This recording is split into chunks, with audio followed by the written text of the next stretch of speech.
경제를 보다 쉽게. 안녕하세요 여러분, KRB 경제연구소의 붕입니다. 오늘은 2023년 12월 말 기준 국내 은행 부실채권 현황을 알아보도록 하겠습니다. 부실채권 현황은 금융감독원이 부실채권 규모 및 비율 추이를 분기별로 집계하여 발표합니다. 2023년 12월 말 현황이 24년 3월 22일에 집계되어 발표되었기에 이번 영상에서 알아보는 것입니다. 23년 12월 것을 왜 이제서야 알아보는지에 대한 의문이 드실 것 같아 미리 말씀드렸습니다. 아무쪼록 시청하시는 여러분께 여러가지 도움이 되었으면 합니다.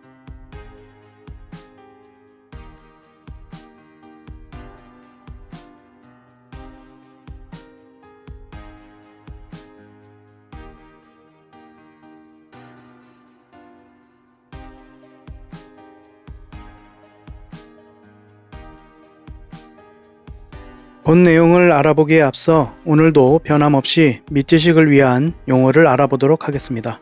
지난 시민경제 한계치 임박 영상에서 부실채권에 대해 알아보았지만 처음 시청하시는 분들도 계시니 반복되는 내용이라도 복습하신다 생각하시고 도와주셨으면 합니다. 부실채권 NPL이란 Non-Performing Loan의 줄임말로 퍼포밍 론이 여기서는 대출 회수를 뜻하고 논이란 부정이 붙어서 대출 회수를 못하는, 이행되지 못하는 대출로 부실채권을 말하는 것입니다. 쉽게 말하면 받아야 할 돈인데 받기 힘들어진 돈이 되어버린 대출에 대한 내용이 적혀있는 문서를 말하는 것입니다. 채권이 돈을 빌려주고 돌려받기 위해 그것을 증명하기 위한 문서이므로 부실채권은 돌려받지 못하게 되어버린 문서가 되는 것입니다. 은행 등 금융기관은 3개월 이상 이자가 연체되어 이자 수익을 내지 못하는 무수익 채권을 부실채권이라고 합니다. 그러면 부실채권이 모두 다 같은 부실채권인가 하면 그렇지 않습니다. 부실채권을 자산 건전성 기준에 따라 관리를 하는데 은행 등 모든 돈을 빌려준 기관들은 돈을 못 받게 되었으니 잊어버리자 하는 것이 아니라 받을 수 있을 때까지 모든 노력을 다하고 못 받게 된 돈은 그만큼 기관에서 다시 돈을 벌어서 채워 넣어야 합니다. 이렇게 못 받게 되어버린 돈을 위해서 챙겨두는 돈을 대손충당금이라고 합니다. 부실채권이 많아질수록 못 받게 되어버린 돈을 위해서 챙겨두는 이 돈이 많아지는 것이고 이 금액이 많아질수록 투자할 돈도 대출해 줄 수 있는 돈도 줄어드는 것이겠죠. 금융기관들의 부실채권이 많아지면 기관이 어려워지고 끝나는 것이 아니라 시민들에게도 큰 영향을 끼치게 되고 나아가 경제에도 큰 영향을 끼치게 됩니다. 부실채권을 자산 건전성 기준에 따라 관리한다고 하였는데요. 그러면 자산 건전성 기준이란 무엇일까요? 자산 건전성이라는 것은 자신의 자산을 빌려준 뒤 돌려받을 가능성을 말하는 것으로 금융기관이라면 대출을 해준 뒤에 그 대출을 회수할 가능성을 자산 건전성이라고 하고 그 기준은 다음과 같습니다. 첫 번째로 정상은 말 그대로 아무 문제가 없는 정상 여신을 말하는 것이며 두 번째로 요주의는 1개월 이상 3개월 미만의 연체가 있는 여신을 말하는 것입니다. 세 번째로 고정은 6개월 이상 연체가 되었으나 담보가 있는 여신이고 네 번째로 회수 의무는 연체가 3개월 이상 12개월 미만의 담보가 없는 여신입니다. 다섯 번째는 추정 손실로 사실상 손해가 확정된 여신을 말합니다. 이렇게 대출을 회수할 가능성을 5가지 기준으로 나눈 것이 자산 건전성 기준이라고 합니다. 부실채권은 이 자산 건전성 기준 고정 이하의 여신으로 분류된 채권을 말하는 것입니다. 다음은 유동성 커버리지 비율 LCR입니다. 수식은 크게 신경 쓰실 필요가 없습니다. 유동성 커버리지 비율이라는 것은 은행이 만약의 경우에 발생할 수 있는 유동성 부족 상황에 대비해서 언제든지 유용할 수 있는 현금성 자산을 준비해 두어야 하는 비율을 말하는 것입니다. 분자의 고유동성 자산은 현금, 채권, 지급준비금 등 높은 유동성을 지닌 자산을 말하고 분모의 향후 30일 순현금 유출액은 30일 동안 심각한 위기 상황에서 발생할 수 있는 현금 유출액에서 현금 유입액을 뺀 것을 말하는 것입니다. 금융위기 등 위기 상황에서 은행들이 뱅크런과 같이 자금 인출 사태가 발생해서 심각한 유동성 위기에 빠졌을 때 어떠한 지원 없이도 30일간 자체적으로 견딜 수 있도록 규정해 둔 것입니다. 것입니다. 따라서 은행의 유동성 커버리지 비율이 높다는 것은 그만큼 오랜 기간을 견딜 수 있다는 뜻입니다. 유동성 커버리지 비율이 낮을수록 대출 여력이 커지는 것이기 때문에 팬데믹 상황에서 금융당국은 유동성 커버리지 비율을 완화해 주었었습니다. 지난 회사채 3편 영상에서 바젤3에 대하여 알아볼 때 유동성 커버리지 비율을 이야기한 적이 있습니다. 은행 유동성 커버리지 비율 규제는 2024년 6월까지 95% 적용을 목표로 하고 있습니다.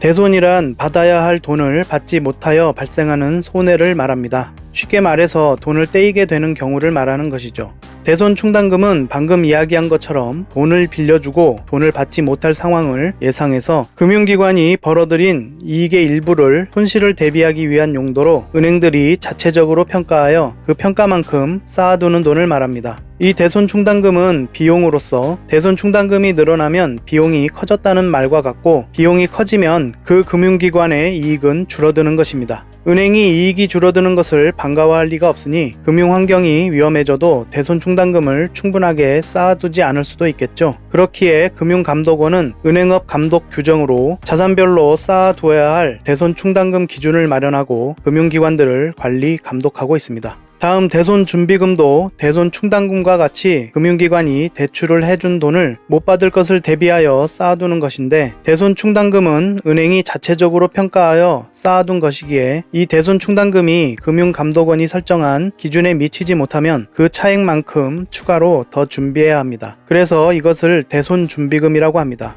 대손 준비금은 대손 충당금과 달리 비용이 아니고 자본으로 분류합니다. 대손 준비금이 쌓이게 되면 자본이 늘어나는 것이죠. 다만 대손 준비금은 자본 중에서도 자기 마음대로 꺼내 쓸 수는 없는 법정 준비금에 속하기 때문에 돈이 필요하다고 하더라도 배당에 활용될 수는 없습니다. 마지막으로 머니 무브 현상과 영머니 무브 현상에 관해 알아보겠습니다. 먼저 머니 무브 현상입니다. 경기가 호황으로 변해가면 사람들은 더 높은 수익을 내기 위해 투자하려는 심리가 높아지게 됩니다. 그래서 안전한 은행 예금에서 부동산, 주식, 채권 등 고위험, 고수익 자산으로 돈이 이동을 하게 되는데 이것을 머니 무브 현상이라고 합니다. 다음은 영머니 무브 현상입니다. 이름과 같이 머니 무브 현상에 반대되는 개념일 것입니다. 경기가 불황으로 변해갈 때 사람들은 위험에 따른 자산의 손실을 방지하려는 심리가 높아지게 됩니다. 이때 부동산, 주식, 채권 등 고위험 고수익 자산에서 안전한 은행 예금 등으로 돈이 이동하는 현상을 영머니 무브 현상이라고 합니다. 여기까지 밑지식을 위한 용어 알아보기였습니다.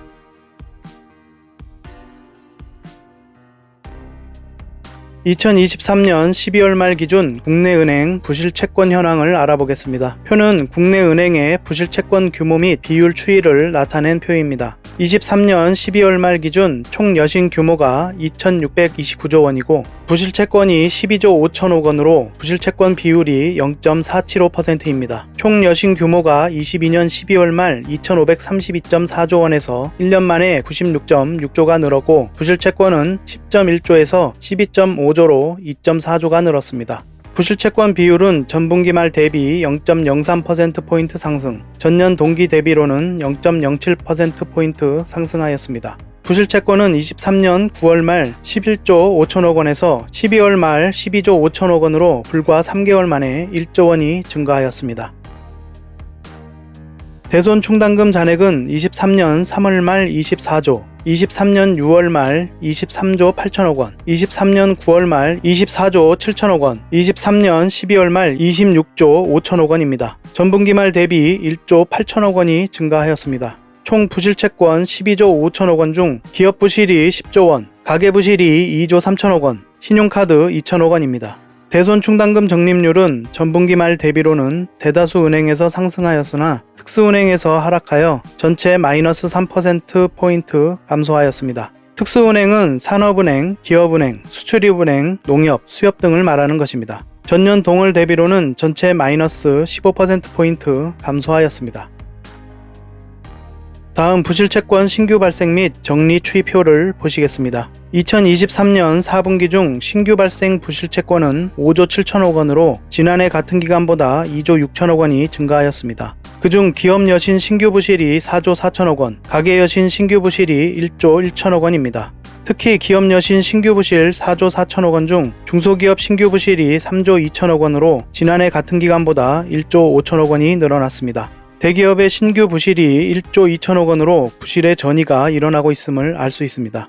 부실채권 정리 규모는 4조 7천억 원으로 전 분기 대비 1조 4천억 원이 증가하였고 대손상각, 쉽게 말해서 손실 처리를 한 것을 말합니다. 1조 3천억 원, 매각, 팔아버린 것이죠. 2조 원으로 합하여 3조 3천억 원, 여신 정상화 4천억 원, 담보를 처분하여 여신을 회수한 것이 7천억 원입니다. 부실채권의 매각은 자산관리회사나 전문 회수기관 등의 채권을 파는 것이고 이들 회사는 이 채권을 매입하여 채권 추심을 통해 이익을 거두는 것입니다.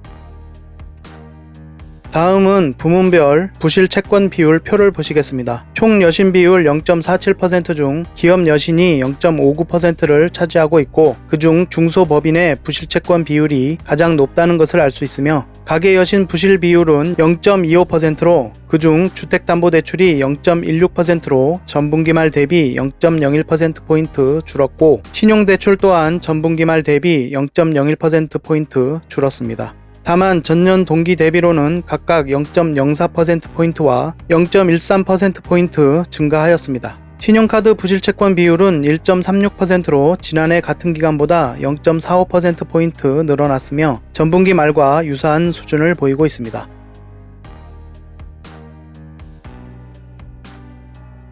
다음은 저축은행 부실채권 현황입니다. 자산기준 상위 10개의 저축은행 경영공시를 분석한 결과 22년 12월 말 2조 7,377억 원이던 고정이하 여신 NPL 잔액은 23년 12월 말 4조 1,074억 원으로 불과 1년 만에 1조 3,697억 원이 늘었습니다. 고정이하 여신 비율이 10%를 초과한 저축은행은 총 21곳에 달합니다. 2024년 상반기에도 연체율 오름세가 이어질 전망입니다. 금융당국은 경공매를 통한 정상화를 요구하고 있습니다. 지금까지 수많은 시간 동안 부실한 곳들은 정리하여 환부를 도려내는 수술을 하여 환자를 살려야 했으나 이미 시기를 놓쳤습니다. 연장에 연장을 거듭하여 굴리고 굴린 끝에 결국 더 큰 스노우볼이 되어 돌아오게 되었습니다.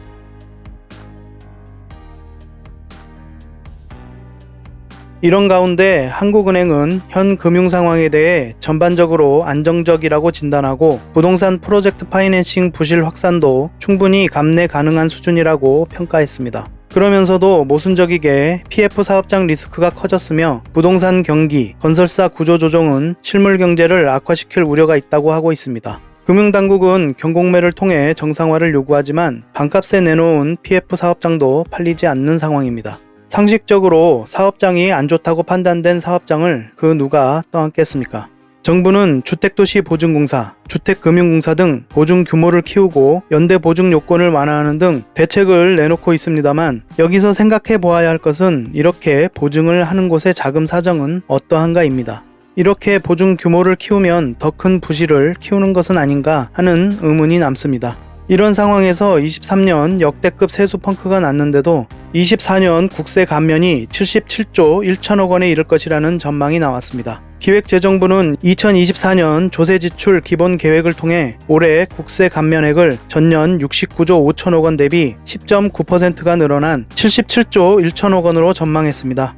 긴축을 해야 할 때 돈을 풀고 보증 규모를 늘리고 국고를 늘려야 할 때 국세 감면으로 국고는 비어가고 계속되는 은행을 대상으로 한 기업 금융 확대 요구는 은행의 안정성과 신뢰성을 하락시킬 것입니다. 이와 관련하여 무디스는 한국은행들의 신용등급 전망을 안정에서 부정적으로 하향하였습니다. 높은 연체율과 금융당국의 상생 금융 압박 등이 자산 건전성과 수익성 악화로 이어질 것이라고 판단한 것입니다. 신용등급 전망이 낮아지면 1년 내에 신용등급 강등의 가능성이 높습니다. 은행들의 신용 등급이 낮아진다면 은행들은 달러 채권 등 자금을 더 높은 금리로 조달해야 하고, 당연히 대출 금리 등 시장 금리가 높아지는 것은 물론 은행의 안정성, 신뢰성이 낮아지면서 부실화할 수밖에 없습니다. 이렇게 되면 은행들의 선택지는 시중 금리 인상을 하면서 대출 총량을 규제하게 되겠죠. 이미 여러 은행들이 대출 총량 규제를 하기 시작했습니다. 나아가서 대출을 중단할 것이고, 상황이 심각해지면 대출 회수에 나서게 됩니다. 이 의미를 잘 생각해 보셔야 합니다.